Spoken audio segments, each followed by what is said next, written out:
கர்த்தருடைய பரிசுத்த நாமம் மகிமைப்படுவதாக. ஆண்டவராக இயேசு கிறிஸ்துவ நாமத்தினாலே யாவரையும் வாழ்த்து வரவேற்கிறேன்.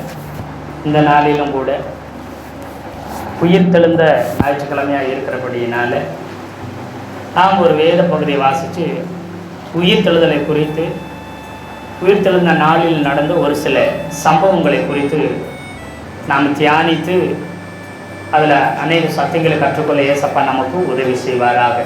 அல்லேலூயா. ஒரு வேத வசனத்தை நாம் வாசிக்கலாம். லூக்கா எழுதின சுவிசேஷம் 24வது அதிகாரம் 5வது 6வது வசனத்தை ஒருவர் வாசிக்க கேட்போம். அந்த ஸ்திரீகள் பயப்பட்டு தலை கவிழ்ந்து தரையை நோக்கி நிற்கையில் அந்த 2 பேரும் அவர்களை நோக்கி, உயிரோடு இருக்கிறவரை நீங்கள் மரித்தோரிடத்தில் தேடுகிறதென்ன? அவர் இங்கே இல்லை, அவர் உயிர்த்தெழுந்தார். அல்லேலூயா, அல்லேலூயா. இங்கே அந்த ஸ்திரீகள் பயப்பட்டு தலை கவிழ்ந்து தரையை நோக்கி நிற்கையில் அந்த 2 பேரும் அவர்களை நோக்கி அப்படின்னு இருக்குது. அந்த 2 பேர் யாருன்னா, நீங்கள் மேலே உள்ள வசனத்தை பார்த்தீங்கன்னா, தேவ தூதர்கள், 2 தேவ தூதர்கள் அவர்களை நோக்கி, உயிரோடு இருக்கிறவரை நீங்கள் மரித்தோரிடத்தில் தேடுகிறது என்ன? அவர் இங்கே, அவர் உயிர் தெழுந்தார். அல்லேலூயா சொல்லுங்களேன். அல்லேலூயா, அல்லேலூயா. அவர் இங்கே இல்லை, அவர் உயிர் தெழுந்தார். இயேசு கல்லறையில் இங்கே இல்லை, இயேசு உயிர் தெழுந்தார். அல்லேலூயா, அல்லேலூயா. நம்ம ஏறக்குறைய 2000 வருடத்துக்கு முன்பதாக நடந்த உண்மை சம்பவமாய், சரித்திர சம்பவமாய் இருக்கிறது. இயேசுநாதரை அமை சிலுவையில் அறைந்த 3வது நாளிலே அவர் என்ன செய்தார்? வாரத்தின் 1ஆம் நாளாக இருக்கிற அந்த நாளில் அதிகாலையில் என்ன செய்கிறாங்க? ஸ்திரீகள் போய் என்ன செய்கிறாங்கன்னா, இயேசுனுடைய சரீரத்துக்கு கந்த வர்க்கத்தின் மூலம் என்ன செய்ய, சுகந்த வர்க்கம் இடம்படிக்கு என்ன செய்கிறாங்க? அங்கே போகிறாங்க. அங்கே போய் என்ன செய்கிறாங்க? கல்லறையை பார்த்தா அங்கே கல்லறை திறந்திருக்குது. கல்லறைக்குள்ள பார்த்தா கல்லறை காலியாக என்ன செய்து இருக்குது. எத்தனை பேர் ஆமென் சொல்றீங்க?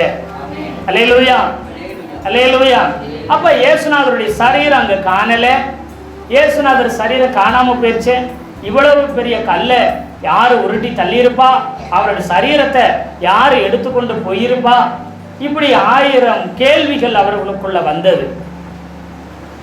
அப்பொழுது இங்க என்ன செய்யறாங்க? 2 பிரகாசமல வஸ்திரம் தரித்தவர்களாய் 2 பேர் தேவ தூதர்கள் வந்து ஸ்திரீகள் இடத்துல என்ன செய்யறாங்க?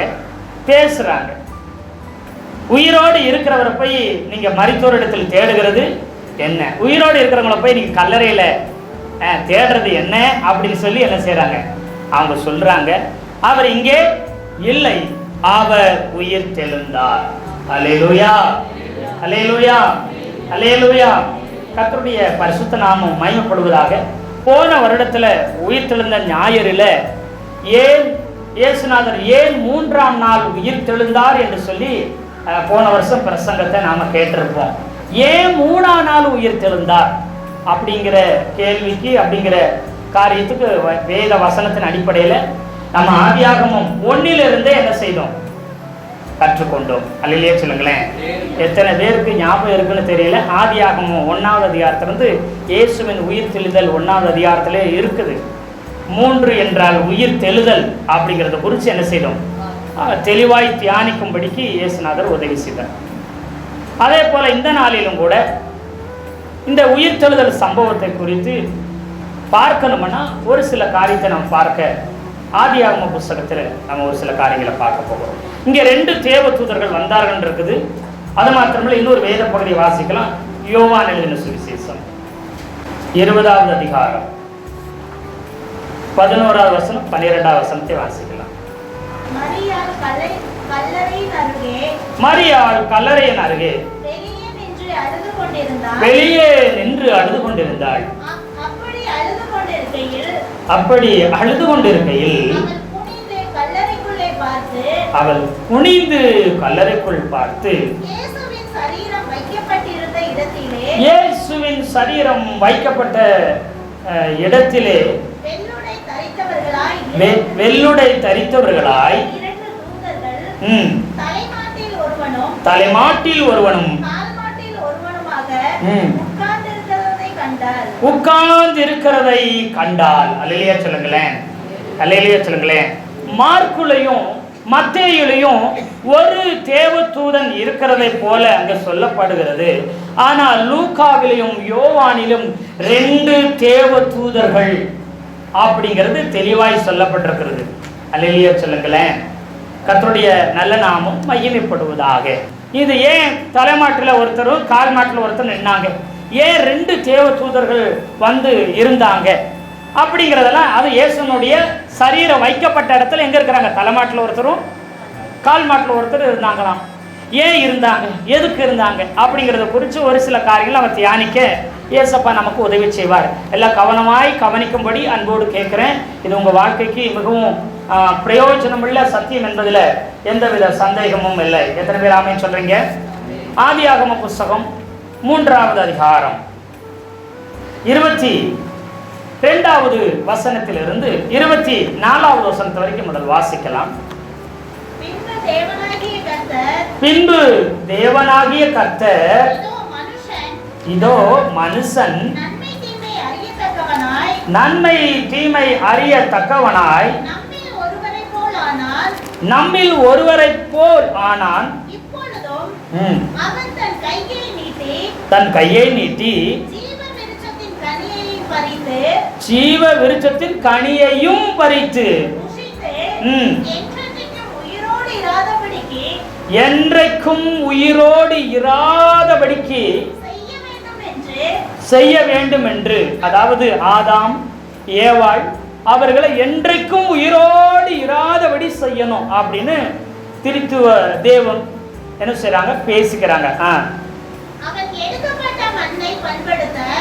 அவன் எடுக்கப்பட்ட மண்ணை, அந்த மண்ணிலிருந்து தான் அவனை எடுத்து செஞ்சு உருவாக்கணும். அந்த மண்ணை பயன்படுத்துறதுக்கு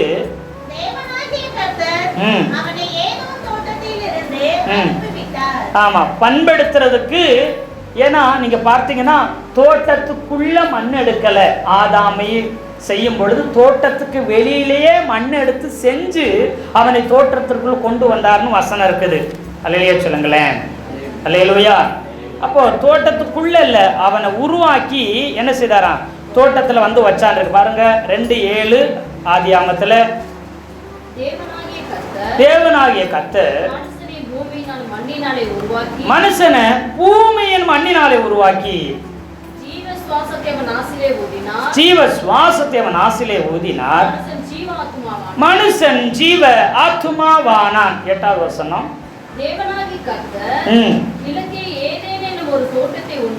தோட்டத்தை உண்டாக்கி அதிலே வைத்தார். அப்படின்னா தாம் உருவாக்கின மனுஷனை அதில வைத்தாராம்.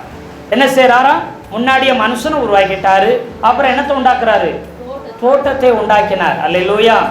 அப்போ தோட்டத்தின் மண்ணில் அல்ல, தோட்டத்துக்கு வெளியிலே மண்ணை எடுத்து அதில் அவனை உருவாக்கி அவர் ஒரு தோட்டத்தை, என்ன கிழக்க ஒரு தோட்டத்தை உண்டாக்கி அந்த தோட்டத்தில் கொண்டு வந்தாருன்னு பாருங்க, இருக்கும் பாருங்க. அந்த 2வது அதிகாரம் 15வது வசனத்தை வாசி பாருங்க. தேவனாகிய கர்த்தர்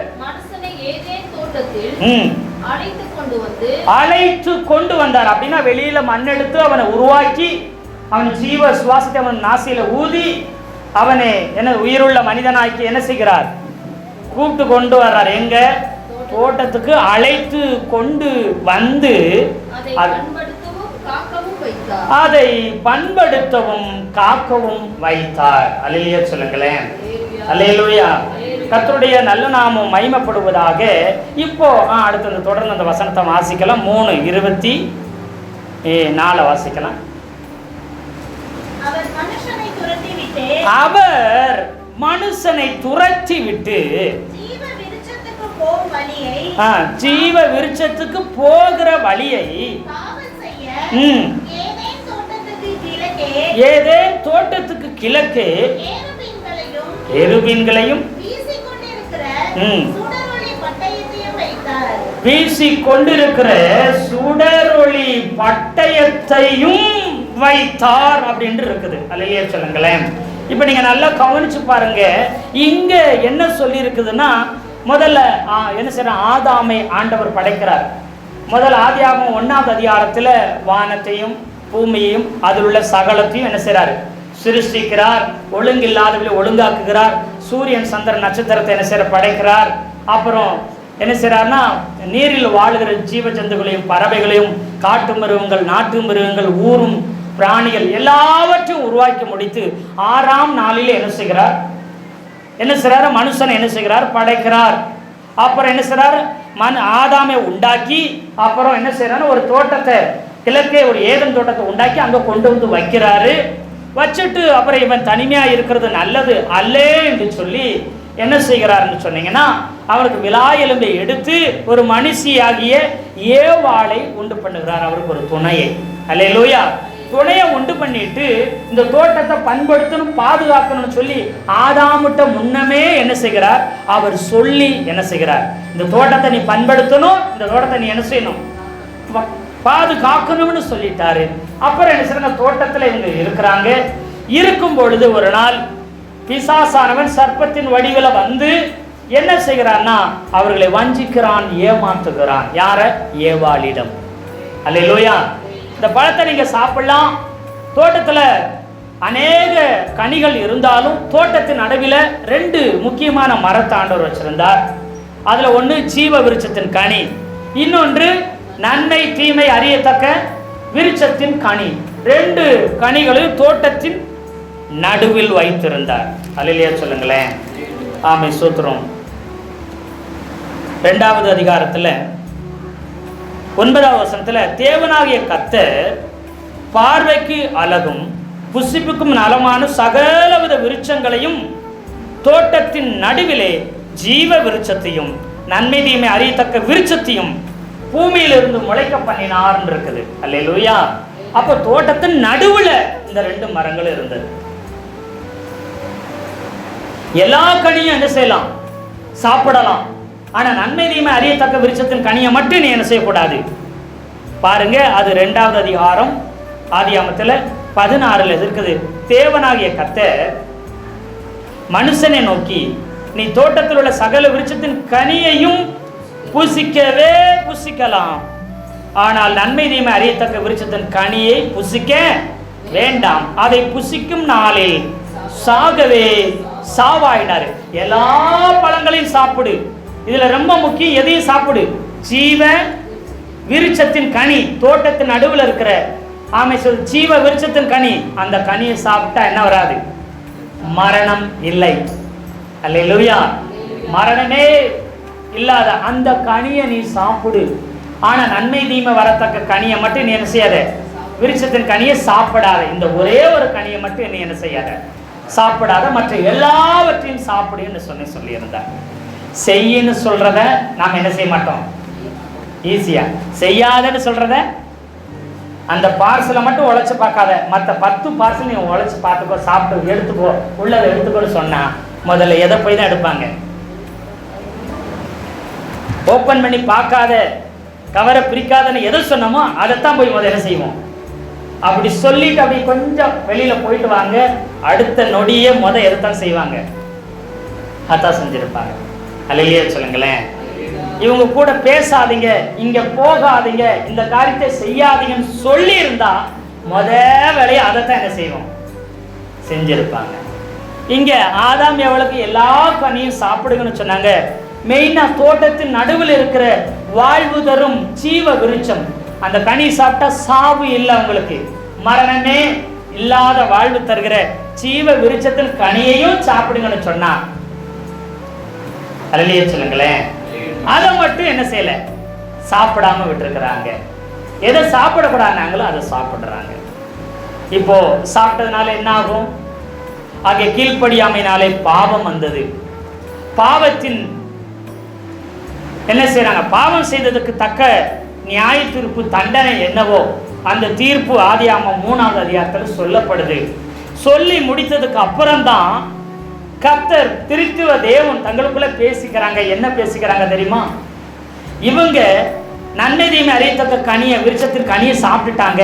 இனி அடுத்த டார்கெட் எதை சாப்பிடுவாங்க, எதைத்தான் போய் சாப்பிட போவாங்க, ஜீவ விருட்சத்தின் கனியை. அது வரைக்கும் தேவன் தோட்டத்துல வந்தாரா இல்ல தெரியல. ஆனா கரெக்டா அவங்க சாப்பிட்ட உடனே யார் வந்துட்டா? நன்மை தீமை அறியத்தக்க விருட்சத்தின் கனி சாப்பிட்டோன்னு யார் வந்துட்டா? கொஞ்சம் லேட்டா இருந்தா என்ன இருக்கும்? இதை சாப்பிட்ட உடனே அடுத்து ஏதான் சாப்பிட சொல்லியிருப்பான் பிசாசு. பிசாசானவன் ஏவாளை தூண்டினான், ஏவினான். அதே மாதிரி தாவீதையும் என்ன செய்தான்? பிசாசு ஏவினான், பாவம் செய்ய ஏவுகிறான், தூண்டுகிறான். அப்போ முதல் நன்மை தீமை அறியத்தக்க விருட்சத்தின் கனியை சாப்பிட சொன்னவன் சாப்பிட்ட உடனே அடுத்து ஏதான் செய்ய சொல்லியிருப்பான்? ஜீவ விருட்சத்தின் கனியை சாப்பிடு, ஜீவ விருட்சத்தின் கனியை சாப்பிடு சொல்லியிருப்பான். ஆண்டவர் இதெல்லாம் தெரிஞ்சனால அவன் அந்த கனியை புசித்த உடனே கர்த்தர் என்ன செய்தார்? ஹல்லேலூயா சொல்லுங்களேன். அடுத்து அந்த கனியை போய் அவனால சாப்பிட இப்போ ஓடி போய் ஒளிஞ்சுட்டான். நான் நிர்வாணியா இருக்கிறேன்னு என்ன செஞ்சுக்கிட்டான்? ஓடி ஒளிஞ்சுக்கிட்டான். ஹல்லேலூயா. பாருங்க, இப்போ ஆண்டவர் சொல்றாரு, இவன் இந்த பாவம் செய்ததுக்கு அப்புறம் இந்த தோட்டத்துக்குள்ள இவனை வச்சிருந்தோம்னா இனி எதை போய் தான் சாப்பிடுவான்? ஜீவ விருட்சத்திற்கு கனியை சாப்பிடுவான். ஜீவ விருட்சத்திற்கு கனியை சாப்பிட்டானா அவனுக்கு மரணமே கிடையாது, அவனுக்கு சாவே கிடையாது. ஆண்டவர் என்ன நினைச்சாரு? பாவம் இல்லாத, ஒரு குறையும் குற்றமும் இல்லாத தேவனுடைய சாயல்ல படைக்கப்பட்ட ஆதாம் ஏவாள் தான் அந்த ஜீவ விருட்சத்தின் கனியை சாப்பிட்டு பரிசுத்தமானவர்கள், தேவ சாயலில் உள்ளவர்கள், தேவனை போல் உள்ளவர்களுக்கு சாவு இல்லாத வாழ்க்கை கொடுக்க அவர் விரும்பினார். அல்லேலூயா சொல்லுங்களேன். ஆனா இப்ப யாரு எப்படி மாறிட்டாங்க?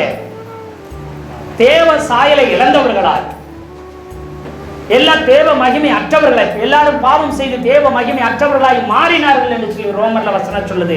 பாவம் செய்து தேவ மகிமை அற்றவர்களாய் மாறிட்டாங்க. இப்ப பாவத்தின் சாயலில் மாறிட்டார்கள். இப்போ பாவத்தின் பிள்ளைகளாய் மாறிவிட்டார்கள். இவங்க போய் பழத்தை சாப்பிட்டாங்கன்னா இவங்களுக்கு சாவு இல்லை. இப்ப பாவிகளா இருப்பாங்க. இவங்களுக்கு சாவே இல்லாம இருந்தா என்ன ஆகும்? இன்ன வரைக்கும் ஆதாம் உயிரோடு இருந்திருப்பார்,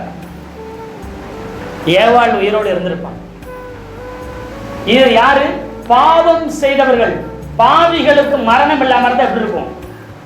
ஒன்றும் இல்லைங்க, ரொம்ப கொடூரமா ஒரு ஏரியாவில், நம்ம ஏரியாவில் இந்த சரௌண்டிங்கில் ரொம்ப மோசமான கொடூரன், பயங்கரமான பாவி, அவன் மட்டும் தீர்க்காயச ரொம்ப காலத்துக்கு இருந்தா அந்த ஊர் என்ன ஆகும்? யோசிச்சு பார்த்துருக்கீங்களா? அவன் கொலகாரன், விபச்சாரக்காரன், வேசித்தனக்காரன், அவன் கொடூரன், அபகரிக்கிறவன், இப்படிப்பட்டவனுக்கு சாவு இல்லாம அப்படியே இருந்தா எப்படி இருக்கும்? யோசிச்சு பாருங்க. என்ன ஆகும் பூமி?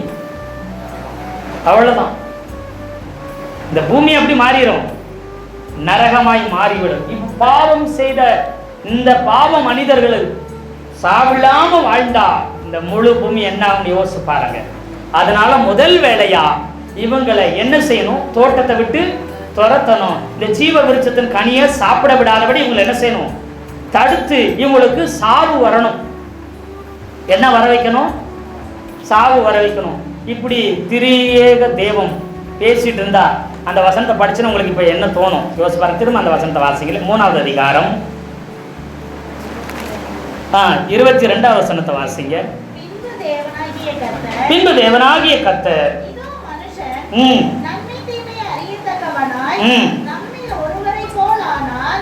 இப்பொழுதும் அவன் தன் கையை நீட்டி ஜீவ விருட்சத்தின் கனியையும் பறித்து புசித்து என்றென்றைக்கும் உயிரோடு இராதபடிக்கு செய்ய வேண்டும் என்று. என்றைக்கும் உயிரோடுனா சாவாமல் அவன் இருக்கும்படிக்கு செய்யக்கூடாது, அதை தடுக்க வேண்டும். அல்லேலூயா. ஓ, நல்லா யோசிச்சு பாருங்க. முதல்ல இப்படிப்பட்ட பாவத்தை செய்தவன் யார் என்று சொன்னா லூசிபர், விழுந்து போன தேவ தூதன், கேருப்பாய் இருந்தவன், சிங்காசனத்தை காத்தவன் யாரு? பிசாசு என்று இப்ப அழைக்கப்படுகிறவன் சாத்தான். அவன் என்ன செய்தான்? பாவம், இதே பாவத்தை தான் செய்தான். எப்படி ஆதாமுக்கு ஏவாளுக்கு எந்த ஆசையை கொடுக்கிறான்? இவன் என்ன செய்யறான்? நான் வலதுபுறத்தில் இருக்கிற சிங்காசனத்துக்கு ஏறுவேன், தேவனுடைய நகரத்துக்கு ஏறுவேன், சிங்காசனத்துல அவரோட வீற்றிருப்பேன், நானும் கடவுளாய் இருப்பேன்னு தேவதூதன் நினைச்சான். அல்லேலூயா சொல்லுங்களேன். இப்ப ஆதாம் ஏவாள் தேவனுடைய சாயலே இருந்தாலும் பிசாசு சொல்றான், இந்த பழத்தை சாப்பிட்டா நீங்களும் கடவுளை போல என்ன செஞ்சிருவீங்க. ஆனா இங்க தேவர்களை போல இருக்குது. ஆர்சி பொதுமொழி பேர்ப்புல தேவர்கள் கிடையாது, கடவுளை போல மாறி இருக்கு. இந்த பழத்தை சாப்பிட்டா ஆசையை காமிக்கிறான். ஆல்ரெடி இருக்கிறது எப்படித்தான் இருக்கிறாங்க? தேவனை போலதான் இருக்கிறாங்க. இவங்களுக்கு கடவுளாகும், நான் கடவுள் அப்படி ஆகிற ஆசையை தூண்டுறான். இதை ஆதியில செஞ்சது பிசாசு. தூதனாய் இருந்தவன், எப்பயும் பாடி துதிக்கிற சேனைக்கு தலைவனாய் இருந்தவன் இந்த விழுந்து போன தூதன் பிசாசு சாத்தான்.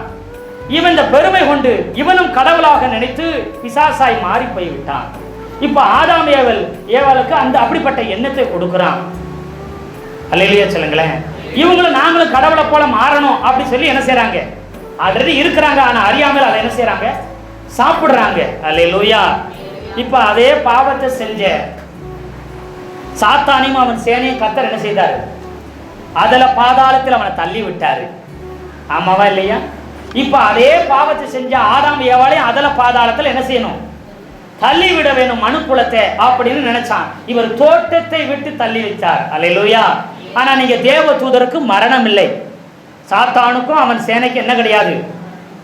அவன் எப்போ விழுந்து போனான், கோடான கோடி வருஷத்துக்கு முன்பா விழுந்தான். அல்லேலூயா சொல்லுங்களேன். இன்னைக்கு அவன் செத்துட்டானா? இப்ப அவன் என்ன நினைக்கிறானா, இதே பாவத்துல விழ வச்சுட்டோம், இப்போ இவனுக்கு சாவு வந்துடும். பாவத்தின் சம்பளம் மரணம். அப்ப இவனுக்கு சாவு வந்தா ஏதாவது ஒரு வழி கிடைச்சிரும். அல்லேலூயா சொல்லுங்களேன். அப்ப இவனையும் இந்த மனுஷன்களையும் மனுக்குலத்தை எங்களை போல சாவு இல்லாதவர்களா மாற்றிட்டா பிசாசுக்கும் அவன் சேனைக்கும் மன்னிப்பும் கிடையாது, ரட்சிப்பும் கிடையாது. எத்தனை பேர் ஆமென் சொல்றீங்க?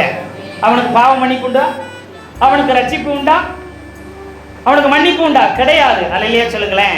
இப்ப இந்த மனு குலத்தையும் ஜீவ விருட்சத்துக்கு நீ சாப்பிட வச்சு இவங்களை சாவு இல்லாதவர்களா மாற்றிட்டோம்னா இவங்களுக்கு ரட்சிப்பும் கிடையாது, பாவ மன்னிப்பும். இவங்களும் என்னை போல நான் இருக்கிற இடத்துக்கு நேரடியா நரகத்துக்கு தான் என்ன செய்யணும், வரணும். பிசாசுடைய தந்திரம் பார்த்தீங்களா? இப்போ இதெல்லாம் தேவன் அறிந்த அப்படினால உடனே இந்த ஜீவ விருட்சத்துக்கு அடி சாப்பிட்டு இவன் சாவு இல்லாதவனா மாறிடக்கூடாது. அப்படி மாறிட்டானா இவனுக்குன்னு ஒரு மீட்பு வராது, இவனுக்கு பதிலாக யாரும் மறிக்க முடியாது, இவனை என்ன செய்ய முடியாது, மறுபடியும் ரட்சிப்பு ஒண்ணு மன்னிப்பு ஒண்ணு கொடுக்க முடியாம போயிடும். வேலையா இவன் என்றென்றைக்கும் உயிரோடு இராதபடிக்கு பாவத்தின் சம்பளமாகிய மரணத்தை அனுபவிக்கும்படிக்கு என்ன செய்யணும், உனக்கு மறிக்கும்படி விட்டுவிட வேணும்னு சொல்லி தொட்டு முதல்ல துரத்துறாரு. அல்லேலூயா சொல்லுங்களேன். இப்போ அன்னைக்கு ஆதாம் ஏவாள் மட்டும் அந்த பழத்தை சாப்பிட்டு இருந்தாங்க, மறுபடியும் ஜீவ விருட்சத்தின் கனியை இந்த பாவம் செய்ததுக்கு அப்புறம் சாப்பிட்டு இருந்தாங்கன்னா சாவே இருந்திருக்காது. பிசாசுக்கும் அவன் சேனைக்கும் மன்னிப்பும் கிடையாது, ரட்சிப்பும் கிடையாது, மறுபடியும் ஒரு வாய்ப்பு கிடையாது. பரலோகம் பரதேசம் உங்களுக்கு கிடையவே கிடையாது. அதே மாதிரி நம்ம நிலமும் மாறிடக்கூடாதுன்னு நம்ம மேல ஆண்டவர் கிருபை வச்சு இறக்கப்பட்டு முதல் வேலையா என்ன செஞ்சாரு, தோட்டத்தை விட்டு துரத்தினார். அந்த ஜீவ விருட்சத்தின் கனியை கொடுக்கறத என்ன செஞ்சாரு, ஸ்டாப் பண்ணாரு. ஸ்டாப் பண்ணது மட்டும் இல்ல, வெளியில துரத்திட்டு அதுக்கு காவலுக்கு என்ன வச்சுட்டாராம், அந்த வசனம் கடைசி வசனத்தை வாசிங்க அந்த அதிகாரத்துல.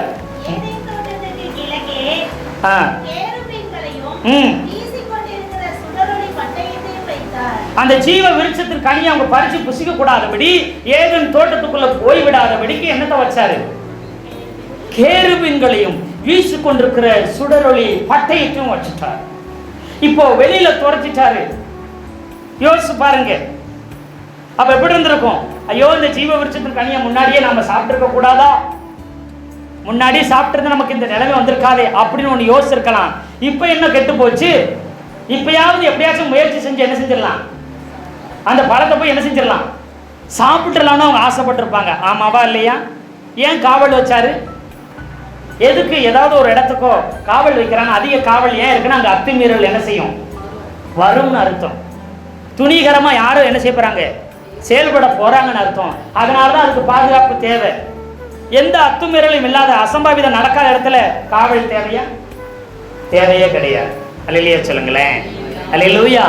அப்போ இவர்களுக்கு என்ன, பிசாசுவனை ஆதாம் ஏவாளை தூண்டிக்கொண்டு எப்படியாவது அந்த ஜீவ விருட்சத்தின் கனியை போய் என்ன செஞ்சிருங்க, சாப்பிட்டுருங்க. அந்த எண்ணம் அங்கலாய்க்கிறாங்க, அழுகுறாங்க, கண்ணீர் வடிக்கிறாங்க, கதறாங்க. நல்லா கவனிச்சு பாருங்க. கிழக்கே அப்படிங்கிறது அந்த வார்த்தை ரொம்ப முக்கியம். ஆதியாகமம் புஸ்தகத்துல பாருங்க, இந்த ஒரு சிலதை பார்க்க போறோம். 2வது அதிகாரம் 8வது வசனம் நம்ம வாசிச்சிருந்தோம். கிழக்கே ஏதேன் என்னும் தோட்டத்தை உண்டாக்கினார் இருக்குது. அல்லேலூயா சொல்லுங்களேன். கிழக்கு பகுதியில ஏதேன் தோட்டத்தை என்ன செய்யறாரு, உண்டு பண்ணுகிறார். இங்க 3வது அதிகாரம் கடைசி வசனத்திலையும் ஏதேன் தோட்டத்துக்கு கிழக்கே. கேருபீன்களையும் சுடரொளி பட்டயத்தையும் என்ன செஞ்ச, வீசி கொண்டிருக்கிற சுடரொளி பட்டயத்தை வைத்தார் கிழக்கே. அப்ப எங்க காவல் வைப்பாங்க? இப்ப வீடு இருக்குது, காவல் வீட்டுக்கு பின்னாடி வைப்பாங்க இல்ல வீட்டுக்கு சைடு வைப்பாங்களா? எங்க வைப்பாங்க? முன்னாடி. ஏன் காவல் வைக்கிறாங்க? முன்னாடி என்ன இருக்குது? வாசல் இருக்குது. வாசல் என்ன வைப்பாங்க? காவலுக்கு ஆள வைப்பாங்க. ஏன்? தோட்டத்துக்குள்ள அத்துமீறாது. அப்போ தோட்டத்தினுடைய வாசல் கிழக்கு பகுதியா இருந்திருக்க வேண்டும். அல்லேலூயா. அதனால அங்க கேருபீன்களை வச்சுட்டாரு. ஒரு கேருபீன் கிடையாது, அங்க நல்லா வாசி பாருங்க. கேருபீன்கள் குறைஞ்சது 2 கேருபீன்கள் இருந்திருக்கணும். கூடினது அப்படின்னு கணக்கு வச்சா நான் பின்னாடி வார எத்தனை உங்களுக்கு சொல்லுவேன் வசனத்தின்படி. அல்லேலூயா சொல்லுங்களேன். அப்ப அங்க கேருபீன்கள் என்ன செய்றாங்க? இங்க ஒரு பக்கம் அங்க ஒரு பக்கம் அப்படி நின்று அவர்கள் காவல் காத்து கொண்டிருக்கிறார்கள்.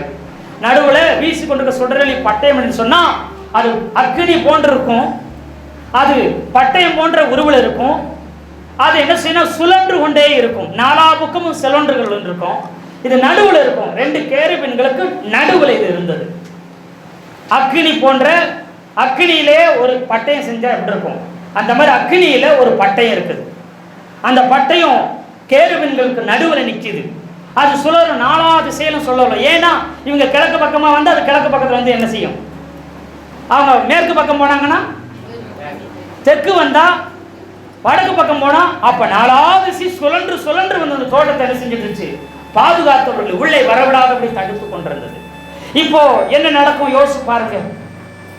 ஓடி போய் அந்த தோட்டத்துக்கு முன்னாடி நின்றுட்டு ஆதாமும் ஏவாளும், ஏவேன் என்று சொன்னால் இன்பம் என்ற அர்த்தம், இன்பமான ஸ்தலம் என்ற அர்த்தம், ஒரு குறைவும் இல்லாத ஸ்தலம், அது ஆசீர்வதிக்கப்பட்டது. பூமியிலே அப்படிப்பட்ட ஒரு ஸ்தலம் இதுவரை இருந்ததில்லை.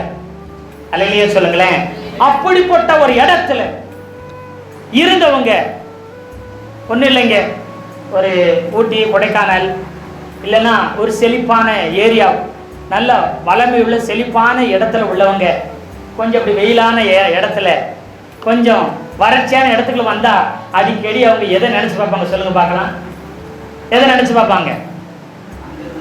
கேரளாவில் இருந்தவங்க இப்படி எஸ்டேட்ல இருந்தவங்க சொல்லுவாங்க, அடிக்கடி சொல்லுவாங்க, என்ன இருந்தாலும் எஸ்டேட்ல நாங்கள் இருக்கும்போது, கேரளாவில் இருக்கும்போது எங்க ஊர் ரொம்ப செழிப்பா பச்சை பசுமையா ரொம்ப அழகா இருக்கும், கண்ணுக்கு குளிர்ச்சியா, மனசுக்கு இதமா, ரொம்ப சந்தோஷமா இருக்குங்க, அவ்வளவு சந்தோஷமான இடம். ஆனா இங்க வந்து நாங்க கஷ்டப்பட்டு இருக்கிறோம். சொல்லுவோம் பார்த்துருக்கீங்களா?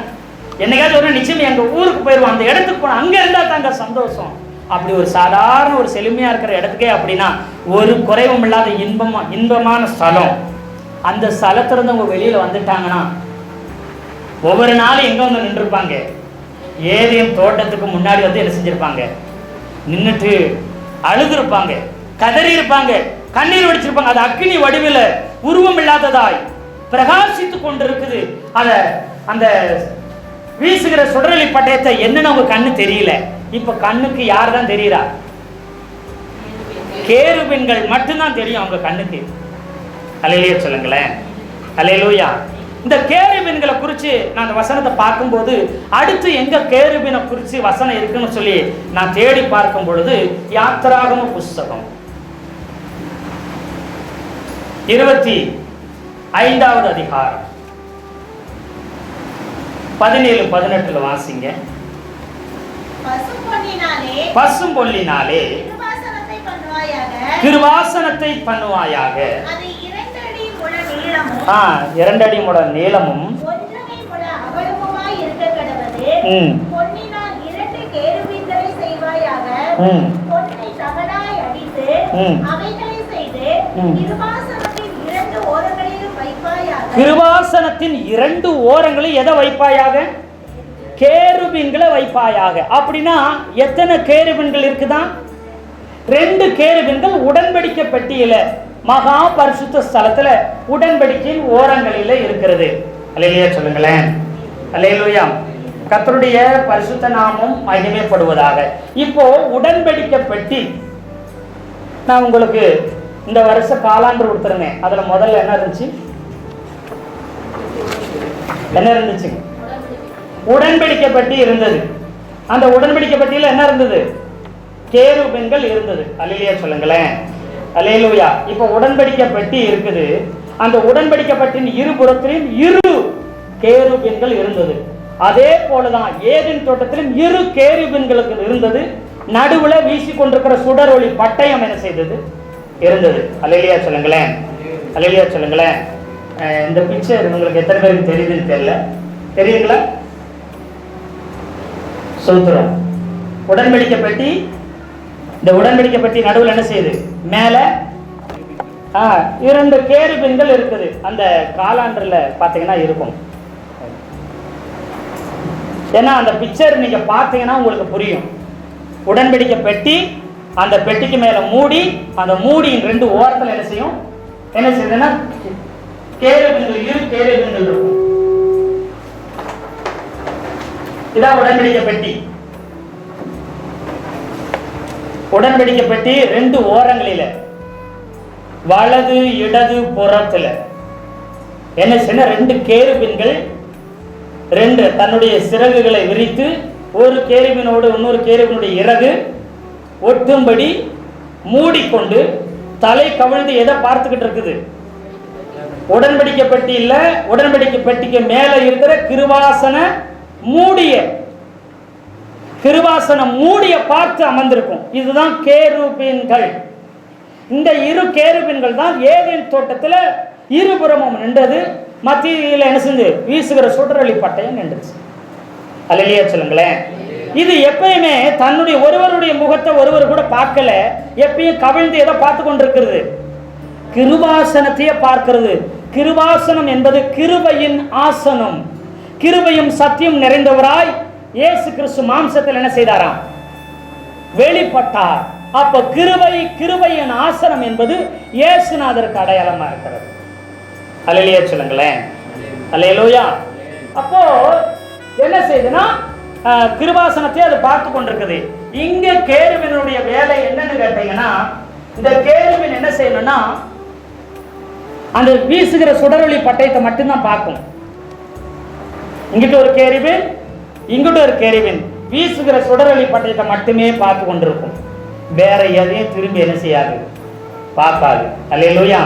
தேவனையோ இயேசு கிறிஸ்துவையோ இல்ல தேவத்துவத்துக்குரியதை மட்டும்தான் அதை நோக்கி பார்க்கும். வேற யாரையும் எதையும் அது திரும்பி பார்க்கவே பார்க்காது. இவங்க ஒவ்வொரு தடையும் வந்து அழுகுறாங்க. ஏதேன் தோட்டத்துக்கு முன்னாடி வாசல் நின்று அந்த கேருபீன்கள் ரெண்ட பார்த்து இவங்க அழுகுறாங்க, கதறாங்க, மன்னிச்சிருங்க, வாய்ப்பு கொடுங்க, இரக்கம் பண்ணுங்க, அழுகுறாங்க. எப்படியாச்சும் அந்த ஏதேன் தோட்ட வாழ்ல கொடுங்க, அந்த ஜீவ விருட்சத்து கனியை நான் புசிக்கணுமே, எங்களுக்கு மறுபடியும் ஒரு வாய்ப்பை கொடுங்க, மறுபடியும் ஒரு வாய்ப்பை கொடுங்க. நடுவில் இருக்கிறது உருவமற்றதாய் சுழன்று கொண்டிருக்கிறது தெரியல, வீசுகிறது பிரகாசம் இருக்கிறது என்னன்னு தெரியல. இதை பார்த்து கதறி கொண்டிருக்கிறார்கள். அல்லேலூயா சொல்லுங்களேன். ஏவாள் ஒவ்வொரு நிமிடம் நினைக்கிறார், நான் தானே இந்த பாவத்தை செஞ்சுட்டேன். ஆதாம் அவர் வீட்டு காரியமா வேலை செஞ்சுட்டு இருந்தா, பயிரிட்டு கொண்டிருந்தா, குடும்ப காரியத்தை பார்த்து கொண்டிருந்தா, மற்றவைகளை அவர் செய்து கொண்டிருந்தா, நேரம் கிடைக்குமெல்லாம் வாய்ப்பு கிடைக்கும்போது இந்த அம்மா எங்க ஓடி போய் தான் நின்றுருக்கும். அந்த கேருவனுக்கு முன்னாடி நின்று கதறி கதறி கதறி அழுது இருக்கும். ஆமாவா இல்லையா? எல்லாத்துக்கும் காரணம் நான் தான் என்று சொல்லி, என் வீட்டுக்காரர் கஷ்டப்படுறதுக்கு காரணம் எல்லாத்துக்கும் நான் தான் காரணம் என்று சொல்லி அழுது புலம்பி கொண்டிருந்தா. ஆனா இந்த கேருபீன்கள் காது கொடுத்து கேட்கவும் இல்லை, திரும்பி பார்க்கவும் இல்லை. அல்லேலூயா சொல்லுங்களேன்.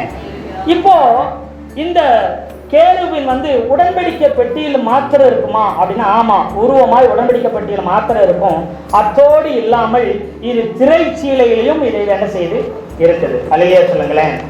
திரைச்சீலை அதாவது பரிசுத்த ஸ்தலம் மகா பரிசுத்த ஸ்தலத்துக்கு இடையில பிரிக்கிறதாக இது இருக்கிறது. பாருங்க, அந்த பிக்சர் பார்த்தீங்கன்னா உங்களுக்கு நல்ல விளங்கும். இதுதான் திரைச்சீலை.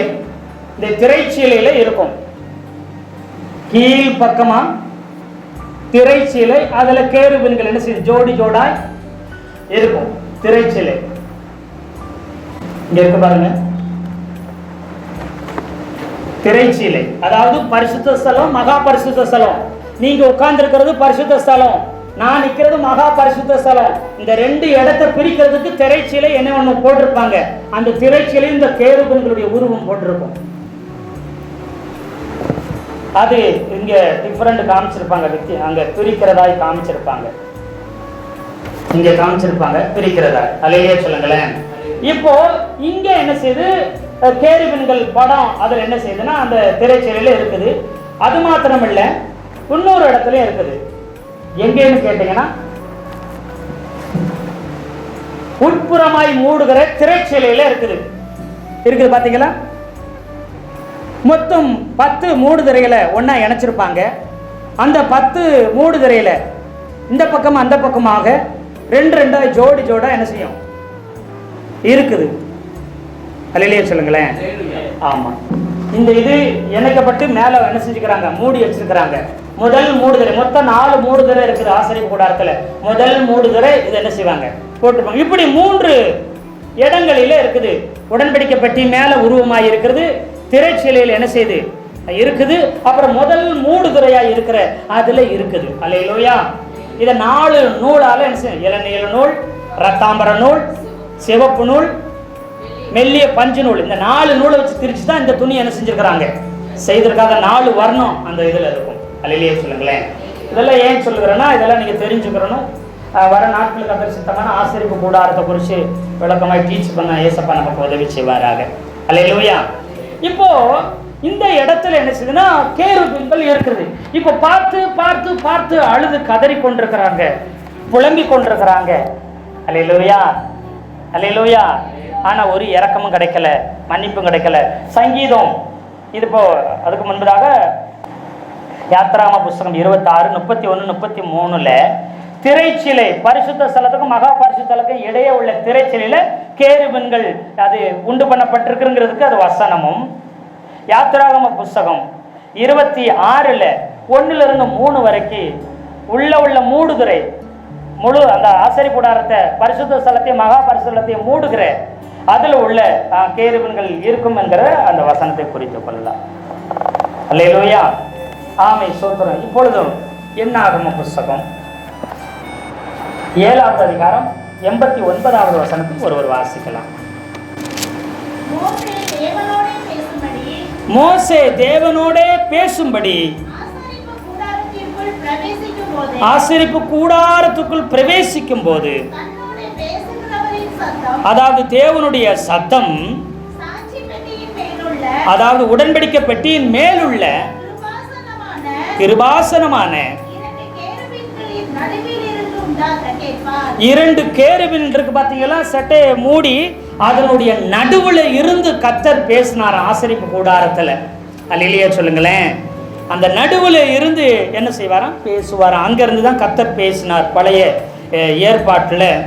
அது மாத்திரமல்ல, பாருங்க 2 ராஜாக்கள் 19வது அதிகாரம் 15வது வசனத்தையும் நீங்க வாசிக்கலாம். கர்த்தரை நோக்கி கேருபீன்கள் மத்தியில் வாசம் செய்கிற இஸ்ரவேலின் தேவனாகிய கர்த்தாவே,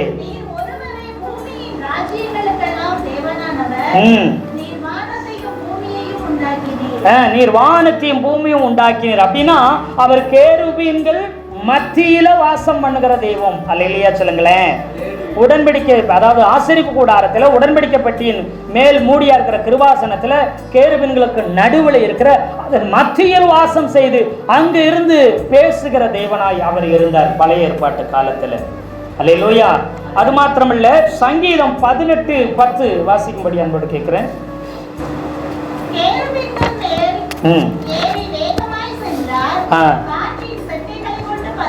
கேருபீன் மேல் ஏறி கர்த்தராகிய தேவன் வேகமாய் சென்றார் என்று வசனம் சொல்லுகிறது. கேருபீன் மேல் ஏறி என்ன செய்றாராம், அவர் வேகமாய் செல்லுகிறார். கேருபீன் மீது அவர் செல்லுகிறார். அல்லேலூயா. அப்ப அவருடைய ஒரு நம்ம சொல்லப்போனா நம்ம ஸ்லாங்ல சொன்னா ஒரு வாகனத்தை போல என்ன செஞ்சு இருந்ததை போல இங்க வசனம் சொல்லப்படுகிறது. அல்லேலூயா, அல்லேலூயா. இப்படி முக்கியமானது வேற எதையும் என்ன செய்யாது. இந்த கேருபீன்கள் கர்த்தரையும் கர்த்தருக்குள்ளதை மட்டும்தான் என்ன செய்யும், வேற யாரையும் பார்க்காது, எதையும் சட்டம் பண்ணிக்கிறவே செய்யாது. இப்போ அங்க பார்த்தா பழைய ஏற்பாட்டில் அந்த ஏவாளையும் ஆதாமையும் அது திரும்பி பார்க்கல. அவர்கள் அழுகைய, அவர்கள் கண்ணீரை, அவர் அங்கலாய்ப்ப ஒரு நாளும் கேட்கவோ அவங்கள்ட்ட பேசவோ திரும்பி பார்க்கவோ இல்லை. அல்லேலூயா சொல்லுங்களேன். அல்லேலூயா. இப்ப ஏன் இது நடக்கணும்? பாவம் நிவர்த்தி செய்யப்படாம ஆதாமுக்கும் ஏவாளுக்கும் மனுக்குலத்துக்கும் ஜீவ விருட்சத்தின் கனி என்ன செய்யக்கூடாது? புசிக்க கொடுக்க கூடாது. பாவ நிவர்த்தி உண்டாகணும், பாவத்திற்கு ஒரு தீர்வு உண்டாகணும். பாவத்திற்கு முடிவு வர்ற வரைக்கும் என்ன செய்ய முடியாது? ஜீவ விருட்சத்தின் கனியை கொடுக்க முடியாது. அது வரைக்கும் எத்தனை பிரயாசப்பட்டாலும், கண்ணீர் ஒடிச்சாலும், அழுதாலும் அதனால ஒரு பிரயோஜனமும் இல்லை. பாவத்திற்கு முடிவு தீர்வு கொண்டு வர வேண்டும். அது எங்க கொண்டு வந்தாருன்னா சிலுவையில், கொல்கதா மலையில, கபாலஸ்தலம் எனப்படுகிற மண்டையோட்டு மலை எனப்படுகிற கொல்கதா மலையில, சிலுவையிலே கர்த்தர் எல்லா பாவங்களையும் சாபங்களையும் முடிவுக்கு கொண்டு வந்தார். எத்தனை பேர் ஆமென் சொல்றீங்க? அல்லேலூயா. இப்ப பாவத்துக்கு முடிவு கொண்டு வந்துட்டா ஜீவ விருட்சத்துக்கு போற வழி என்ன செஞ்சிடணும்? திறந்துடணுமா திறக்க கூடாதா? அல்லேலூயா சொல்லுங்களேன். ஜீவ விருட்சத்துக்கு கனி அப்புறம் போய் புசிக்கலாமா? புசிக்க முடியாதா? புசிக்க முடியும். இப்போ சிலுவையில் ஆண்டவர் பாவத்தை தீர்த்து முடிச்சிட்டாருன்னா அப்போ ஜீவ விருட்சத்தை புசிக்கிற வழி உண்டாயிருக்கு தானே புதிய ஏற்பாட்டில். அப்போ நம்ம புசிக்கணும் தானே? அல்லேலூயா சொல்லுங்களேன். அல்லேலூயா. அவை கர்த்தருடைய பரிசுத்த நாமம் மகிமைப்படுவதாக. பாருங்க, இப்போ யோவான் எழுதின சுவிசேஷம் 20வது அதிகாரத்தில் இங்கே வந்தீங்கன்னா 1-10 வரைக்கும் அங்கே உயிர்த்தெழுந்த அன்று நடக்கிற சம்பவத்தை நம்ம பார்க்க முடியும். வாசிக்கலாம். வாரத்தின் முதலாம் நாள்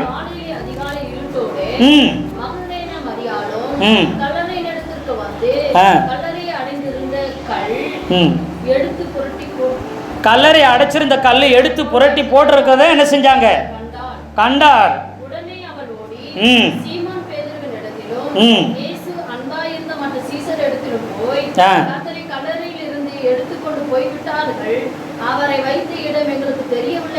இப்ப கல்லறையை பார்த்துட்டு மகதலேனா மரியாள் திறந்து எடுக்கிற பார்த்து ஓடி போய் சீசர்கள்ட்ட சொல்றாங்க. பேதுருவும் மற்ற சீசர்கள் என்ன செய்றாங்க? போகும்படி புறப்படுறாங்க. அதான் விசேஷமா பேதுருவும் யோவானும் இதை கேட்டுட்டு என்ன செய்றான்? கல்லறையில போய் பார்க்கலாம் அப்படின்னு சொல்லிட்டு ஓடுறாங்க. ஓடும் பொழுது இயேசுவின் சீசன், அதாவது யாருன்னா யோவான் என்பது கொஞ்சம் வயதா இருக்கிறனால பேதுருவை முந்தி கொண்டு என்ன செய்கிறான்? வேகமா ஓடிட்டான். 12 சீசர்ல மூத்தவர் யாருன்னா பேதுரு. எல்லாத்துக்கும் இளையது யாருன்னு சொன்னா யாரு? யோவான். இப்போ 2 பேரும் ஓடுறாங்க. ஒருமிச்சு ஓடும் பொழுது யோவான் என்ன செய்கிறான்னா வேகமா ஓடி கல்லறைக்கு என்ன செய்யறான்? ஓடி முந்தி வந்து வெளியிலே நின்றுகிட்டு இருக்கிறான். உள்ள போகல. பேதுரு பிந்தி வந்தாலும் ஓடி போய் உள்ள போய் என்ன செய்கிறான்? பார்க்கறான். அங்க சொன்ன மாதிரி என்ன இல்லை? இயேசுவினுடைய சரீரம் இல்லை. அங்கே துணி தான் என்ன செஞ்சிருக்கு? கிடக்குது. அதில் ஒரு துணி தலையில் சுத்தப்பட்ட துணி மட்டும் மடித்து என்ன செய்யப்பட்டிருக்கு? வைக்கப்பட்டிருக்கு. அதை போன வருஷத்தில் நம்ம பார்த்தோம். ஏன் அதை மடித்து வைக்கப்பட்டிருக்குன்னா திரும்ப நான் வருவேங்கிற அடையாளத்துக்காக தான் என்ன செஞ்சுறாங்க? மடித்து வைத்திருந்தார். அல்லேலூயா. அல்லேலூயா. மற்ற சீலை அப்படியே கடந்துச்சு. அப்படி பார்த்துட்டு ஆமா இல்லைன்னு சொல்லி பார்த்துட்டு 2 சீசர்கள் திரும்பி 10வது வசனத்தில் பின்பு அந்த சீசர்கள் தங்களுடைய இடத்திற்கு திரும்பி போய்விட்டார்கள். அல்லேலூயா சொல்லுங்களேன். அல்லேலூயா சொல்லுங்களேன். அல்லேலூயா. திரும்பி போனாலும் இந்த மகதலேனா மரியாள் மட்டும் என்ன செய்யல? 7 பிசாசுனால் என்ன செஞ்சாரு? பிடிக்கப்பட்டு இருந்தவர், பிசாசு பிடியில் இருந்தவளுக்கு இயேசுநாதருக்கு விடுதலை கொடுத்து சுகத்தை கொடுத்து இவளுக்கு வாழ்வை கொடுத்திருந்தார். இவள் அவ்வளவு அதிகமாய் ஆண்டவர் என்ன செய்தார்? நேசித்திருந்தார். அல்லேலூயா. அதனால அவங்க போனாலும் இவ கல்லறை கிட்ட அழுதுகிட்டே இருந்தா. மறுபடியும் இவ கல்லறை எட்டி பார்த்தா தலைமாட்டில் ஒருத்தர் கால் மாட்டில் என்ன செய்றாங்க? ஆம். அல்லேலூயா. அல்லேலூயா. ஆமே சூத்திரம். பாருங்க, இங்க நீங்க நல்லா கவனிச்சு பாருங்க. நின்று கொண்டு இருந்தார்களா உட்கார்ந்து இருந்தார்களா? அல்லேலூயா சொல்லுங்களேன். இந்த உடன்படிக்கை பெட்டியில இருக்கிற கேருபீன் நின்னுகிட்டு இருக்குதா உட்கார்ந்துட்டு இருக்குதா? மண்டி போட்டு என்ன செஞ்சிட்டு இருக்கு? உட்கார்ந்து இருக்குது. அல்லேலூயா சொல்லுங்களேன். எதை பார்த்துட்டு நிக்குது? கிருபாசனத்தை பார்த்துக்கிட்டு என்ன செய்யுது? நிக்குது. இங்க இயேசுவின் தலைமாட்டிலையும் கால் மாட்டிலையும் இப்போ உட்கார்ந்திருந்த 2 தூதர்கள் யார் தெரியுமா? கேருபீன்கள். இங்க கிருபாசனத்தை பார்க்கிறவங்க இங்க யாரை பார்க்கணும்? இயேசுவின் சரீரத்தை பார்க்கணும். ஆனா அவர் அங்க என்ன செய்யல? உயிரோடு எழுந்துட்டாரு. இதுவரை மனிதர்களை பார்க்காத, இதுவரை எதையும் பார்க்காத, எதையும் கேட்காத கேருபீன்கள் முதல் முறையா யாரை பார்த்து பேசுது பாருங்க. அடுத்து வாசிங்க. அவர்கள் அவளை நோக்கி ஸ்ரீயே பாருங்க, இயேசுவின் சரீரம் வைக்கப்பட்டிருந்த இடத்துல வெள்ளுடை தரித்தவர்கள 2 தூதர்கள் இருந்தார்கள். தலைமாட்டிலையும் கால் மாட்டும் உட்கார்ந்து இருந்தாங்க. அந்த 13ஆம் வசனத்துல அவர்கள் முதல் முறையாக மனுஷனை பார்த்து கேருபீன்கள் என்ன செய்றாங்க? அங்க ஏதேன் தோட்டத்துல ஏவாள் எத்தனையோ முறை கண்ணீர் விட்டு கதறி அழுதும் செவி சாய்க்கல, திரும்பி கூட பார்க்கல, பேசவும். இங்க மகதலேனா மரியாளை பார்த்து அவளை நோக்கி ஸ்ரீயே ஏன் அழுகிறாய் என்று அவங்க கேட்டாங்க. அதற்கு அவள், என் ஆண்டவரை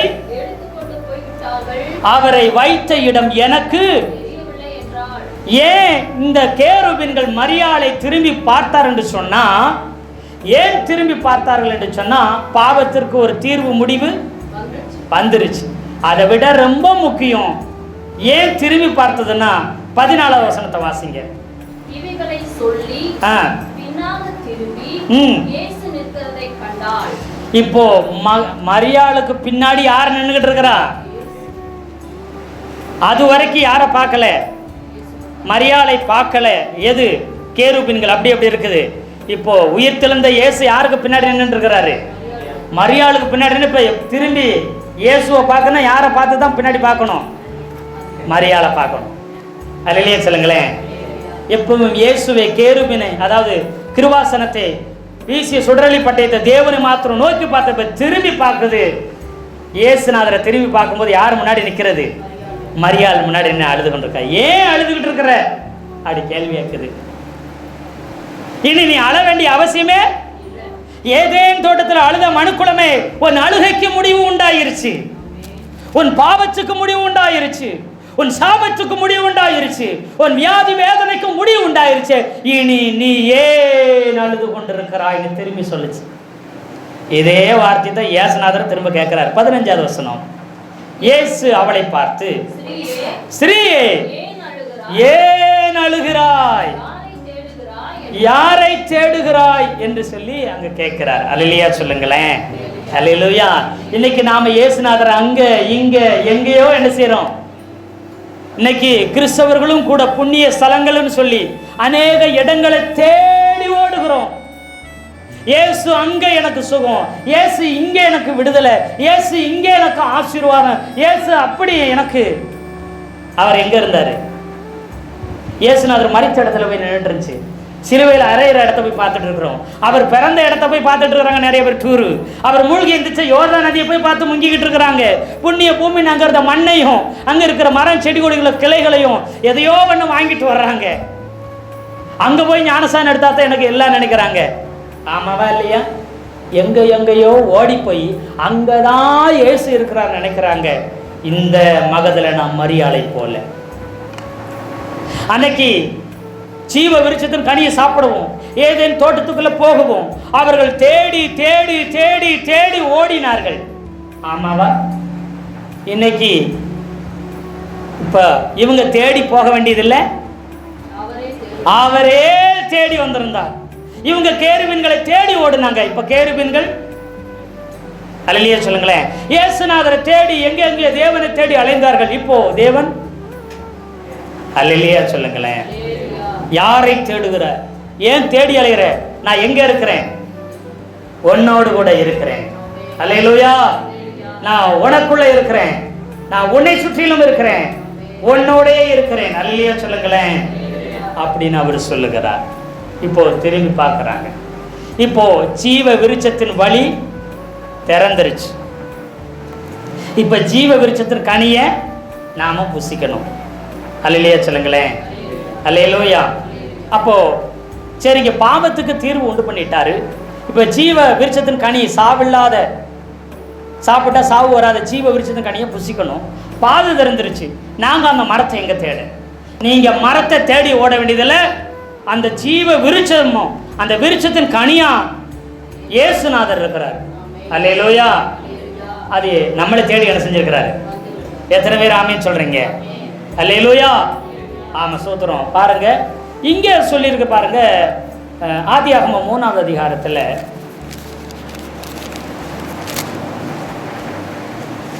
22 சொல்லும்போது சொல்றாரு, அவன் தன் கையை நீட்டி ஜீவ விருட்சத்தின் கனியை பறித்து என்றைக்கும் உயிரோடு இராதபடிக்கு, என்றைக்கும் உயிரோடு இருக்கக்கூடாது, பாவம் இருக்கிற வரைக்கும், பாவம் நிவர்த்தி செய்யப்பட்டு அவன் என்றென்றைக்கும் உயிரோடு என்ன செய்யணும், இருக்கணும், அந்த கனியை புசிக்கணும். அல்லேலூயா சொல்லுங்களேன். இப்போ யோவான் எழுதின சுவிசேஷம் 6ஆவது அதிகாரத்துக்கு திருப்பிங்க, 35வது வசனத்தை வாசிக்கலாம். இயேசு அவர்களை நோக்கி, ஜீவ அப்பம் நானே, என்னிடத்தில் வருகிறவன் ஒரு காலமும் பசி அடையான், என்னிடத்தில் விசுவாசமா இருக்கிற ஒரு என்ன செய்யறாங்க, ஒரு காலம் என்ன செய்ய மாட்டான், தாகம் அடைய மாட்டான். அதுல 48வது வசனத்துல ஜீவ அப்பம் நானே. அல்லேலூயா. 51வது வசனத்துல பாத்தீங்கன்னா, நானே வானத்தில் இருந்து இறங்கின இந்த அப்பத்தை புசிக்கிறவன் என்றென்றைக்கும் பிழைப்பான். அல்லேலூயா சொல்லுங்களேன். அல்லேலூயா. என்றென்றைக்கும் பிழைப்பானாம். எத்தனை பேர் ஆமீன் சொல்றீங்க? இப்போ 54வது வசனத்தை வாசிங்கன்னா, என் மாம்சத்தை புசித்து என்ன உண்டா, நித்திய ஜீவன் உண்டு, நிலையான ஜீவன் உண்டு, நிரந்தரமான ஜீவன் உண்டு, நான் அவனை கடைசி நாளில் எழுப்புவேன். இங்க சொல்லி இருக்குது 58ல மறுபடியும் சொல்லிக்கு, இந்த அப்பத்தை புசிக்கிறவனோ என்றென்றைக்கும் பிழைப்பான் என்று சொல்லி. அல்லேலூயா சொல்லுங்களேன். இப்போ ஜீவ விருட்சத்தின் கனியை சாப்பிட்டா சாவு கிடையாது, அவன் என்றென்றைக்கும் என்ன செய்வான், உயிரோடு இருப்பான். மரித்தாலும் என்ன செய்வானா, அவன் பிழைப்பான் இருக்குது. அல்லேலூயா சொல்லுங்களேன். மரியாமலும் இருப்பான், மரித்தாலும் என்ன செய்வானா, பிழைப்பான். இப்போ அந்த ஜீவ விருட்சமா இயேசுநாதர் இருக்கிறார். அதைத்தான் மாசத்துல ஒரு நாள், மாதத்தில் ஒரு முறை எதா கொடுக்கிறோம், திரு விருந்து. அதுதான் நீங்க சாப்பிட்ற ஜீவ விருட்சத்தின் கனி, பழைய ஏற்பாட்டில் சொல்லப்பட்டது. அல்லேலூயா சொல்லுங்களேன். இன்னைக்கு அந்த ஜீவ விருட்சத்தின் கனியை சாப்பிட மனசு இல்லாம, திருவிருந்து எடுக்காம லீவு போட்டுட்டு கட் பண்ணிட்டு ஓடுறோம். உயிரே போனாலும் பசி எதை வந்து தான் சாப்பிடுவோம். அது ஆதாம் ஏவாள்கிட்ட கேட்டீங்கன்னா தெரியும். அந்த ஏதேன் தோட்டத்துக்கு முன்னாடி வந்து எத்தனை நாள் கதறி இருப்பாங்க, எத்தனை நாள் அழுது இருப்பாங்க, எத்தனை நாள் புலம்பி இருப்பாங்க, கெஞ்சி இருப்பாங்க, என்னென்னமோ பண்ணி பார்த்தாங்க. ஆனா அவங்களுக்கு என்ன செய்யல. ஆனா நமக்கு அல்லேலூயா, அல்லேலூயா. எத்தனை பேர் ஆமீன் சொல்றீங்க? அவர் தம்மை தாமே ஒப்பு கொடுத்தாரு. ஜீவ விருட்சத்தின் கனியாய், ஜீவ விருட்சமாய் அவர் இருக்கிறார். அல்லேலூயா சொல்லுங்களேன். இப்போ நாம புசிக்கிறோம் என்றென்றைக்கு மரணம் அடையாதபடி. இனி ஒரு நாள் ஒரு போதும் இந்த திருவிருந்த யாராச்சும் என்ன செஞ்சிடாதீங்க, இழந்துடாதீங்க. ஜீவ விருட்சத்தின் கனியை சாப்பிட சாப்பிட சாப்பிட சாப்பிட அவனுக்கு மரணம் வராது. அல்லேலூயா சொல்லுங்களேன். அவனுக்கு முதுமை வராது, அவனுக்கு பலவீனம் வராது, அவனுக்கு வயது குன்றி போகாது. அதான் ஜீவ விருட்சம் அவனுக்கு நீடித்த நாட்களை தீர்க்காயுசை கொடுக்கும். அல்லேலூயா. இந்த சரீரம் ஒருவேளை நமக்கு வயதாகலாம், முதிர்மை அடையலாம், என்ன சரீர மரணம் வரலாம். ஆனா ஆவிக்குரிய மரணம் நமக்கு வரவே வரவே வராது. நம்ம ஜீவ காலமாய் நம்ம மரணமில்லாதவர்களாய் என்றென்றைக்கு உயிரோடு இருக்கணும்னா கர்த்தருடைய பந்தியை நம்ம என்ன செய்யணும், எடுக்கணும். அல்லேலூயா சொல்லுங்களேன். இப்போ நீங்க சொல்லலாம், உடனே நமக்கு ஒரு சந்தேகம் கேள்வி வந்துடும், நேரம் ஆயிட்டு. ஆனால் நமக்கு ஒரு சந்தேகம் கேள்வி வரும். என்ன வரும் தெரியுங்களா? வெளிப்படுத்தின விசேஷம் 2வது அதிகாரம் 7வது வசனம். ஆவியானவர் சபைகளுக்கு சொல்லுகிறதை காதுள்ளவன் கேட்கக்கடவன். ஜெயம் கொள்ளுகிறவன் எவனோ அவனுக்கு தேவனுடைய பரதீசின் மத்தியில் இருக்கிற ஜீவ விருட்சத்தின் கனியை புசிக்க கொடுப்பேன் என்று எழுது. இப்போ இங்க சொல்லி இருக்கு, பரலோகத்துல போய் தான் ஆண்டவர் என்னத்தை கொடுப்பாராம், ஜீவ விருட்சத்தின் கனி. ஆனா நீங்க சொன்னது பூமியிலேயே கிடைக்கும். இப்போ இந்த அதிகார வெளிப்படுத்தின விசேஷம் 1, 2, 3, 4 இந்த 4 அதிகாரமும் நீங்க நல்லா கவனிச்சு பார்த்தீங்கன்னா, இந்த முதல்ல இருக்கிற இந்த 3 அதிகாரமும் எதை குறிக்குன்னா பூமியில இருக்கிற சபைக்கு தான் சொல்லியிருக்குது. சபைக்கு சொல்லியிருக்குதா, பரலோகத்துக்கு சொல்லியிருக்குதா? சொல்லுங்க. இப்போ ஜீவ விருட்ச கனியை எதுக்கு கொடுப்பேன்னு சொல்லிட்டாரு? சபைக்கு தான் கொடுப்பேன்னு சொன்னாரு. பரலோகத்தில் சபை இருக்குமா? பரலோகத்துக்கு இருந்து ஏறி போயிட்டா அது என்ன? மணவாட்டி, இயேசுவின் மணவாட்டி. இங்க இருந்து சபை எடுத்துக்கொள்ளப்பட்டாலே அது மணவாட்டியா என்ன செஞ்சிடும்? இங்க இருக்கிற வரைக்கும் தான் என்ன செய்யுது? சபையா இருக்கும். அல்லேலூயா சொல்லுங்களேன். அல்லேலூயா. இங்க இருந்து எடுத்துக்கொள்ளப்பட்டு போயிட்டாலே அது சபை மணவாட்டியா மாறிடும். இயேசு கிறிஸ்துவின் மனைவியாய் மாறிடும். இங்க மணவாளியாய் என்ன செய்ய இயேசுநாதருக்கா காத்து கொண்டிருக்கும்.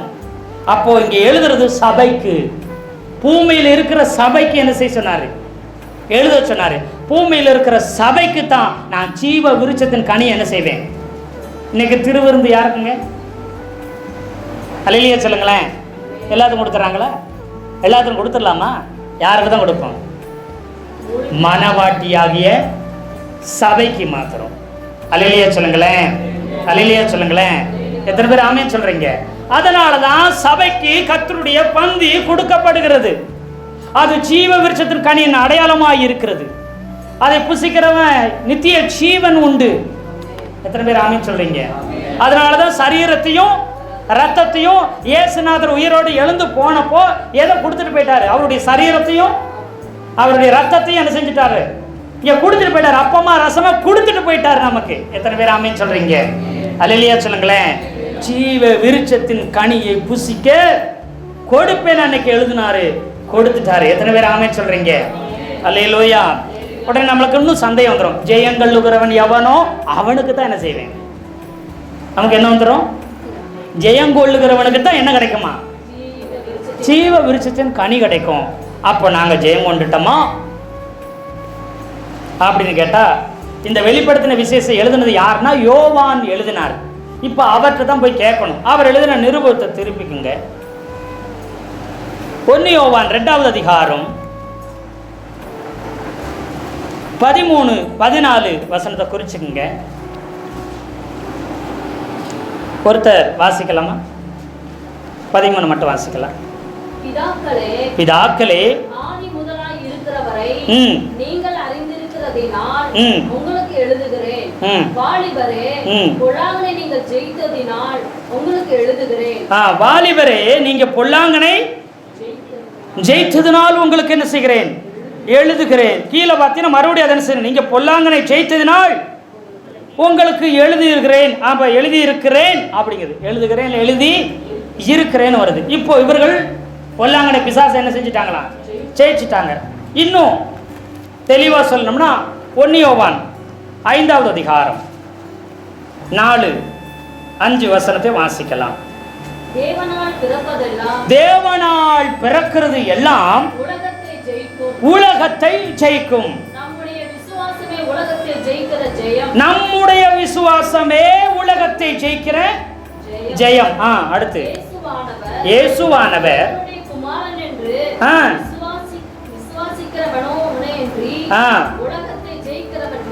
ஆமா, இயேசுவானவர் தேவனுடைய குமாரன் என்று விசுவாசிக்கிறவனே அன்றி உலகத்தை. நீங்களா இயேசுதான் தேவகுமாரன் விசுவாசிக்கிறீங்களா? அவர் தான் ரட்சகர் விசுவாசிச்சிருக்கீங்களா? அப்ப நீங்க எதை ஜெயிச்சிருக்கிறீங்க? உலகத்தையும் ஜெயிச்சிருக்கிறீங்க. உலகத்தின் அதிபதியாக பொல்லாங்கனை நீங்க என்ன செஞ்சிருக்கிறீங்க? ஜெயிச்சிருக்கிறீங்க. அல்லேலூயா சொல்லுங்களேன். அல்லேலூயா, அல்லேலூயா. ஆமே சூத்திரம். குமாரனை உடையவன் ஜீவனை உடையவன். தேவனுடைய குமாரன் இல்லாதவன் ஜீவன் இல்லாதவன். அல்லேலூயா. அந்த அதே அதிகாரத்தில் சொல்லியிருக்கு 12வது வசனம். 13வது வசனம், உங்களுக்கு நித்திய ஜீவன் ஒன்றென்று நீங்கள் அறியவும் தேவகுமாரனுடைய நாமத்தின் மேல் நீங்கள் விசுவாசமாய் இருக்கவும் தேவகுமாரனுடைய நாமத்தின் மேல் விசுவாசமாய் இருக்கிற உங்களுக்கு இவைகளை எழுதியிருக்கிறேன். அப்போ இயேசு மேல விசுவாசம் உடையவன், இயேசுவை விசுவாசிக்கிறவன், அந்த ஜீவன் நமக்குள்ள இருக்குது, அந்த நித்திய ஜீவன். அல்லேலூயா சொல்லுங்களேன். இங்க 11வது வசனம், தேவன் நமக்கு நித்திய ஜீவனை தந்திருக்கிறார். அந்த ஜீவன் அவருடைய குமாரனில் இருக்கிறது என்பது அந்த குமாரன் உடையவர் நித்திய ஜீவனை உடையவர்கள். நமக்கெல்லாம் என்ன இருக்குது? நித்திய ஜீவன் உண்டு. எத்தனை பேர் ஆமீன் சொல்றீங்க? அல்லேலூயா, அல்லேலூயா. இத பரலோகம் போய்தான் தருவேன்னு சொல்லல. நிறைய நேரத்துல தெரியாம நம்ம தப்பு தப்பா வசனத்தை புரிஞ்சுக்கிட்டு அங்க போனாதான் நித்திய ஜீவன் இல்ல, நித்திய ஜீவன் இங்கேயே ஆரம்பிச்சிருச்சு. அல்லேலூயா. நாமே தேவனுடைய ஆலயமா இருக்கோம். அந்த தேவனுடைய ஆலயத்தை தேவகுமாரன் வாசம் செய்கிறார். அல்லேலூயா.